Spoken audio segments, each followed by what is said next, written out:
Why does a red dot appear on my iPhone when I make WhatsApp calls?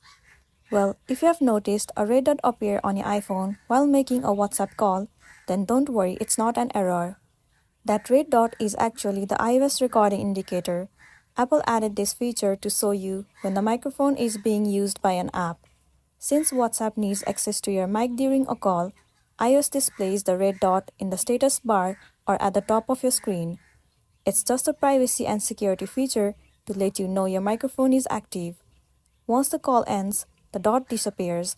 So if you see that red dot during WhatsApp or any other call, it simply means your microphone is in use. Nothing is wrong with your phone.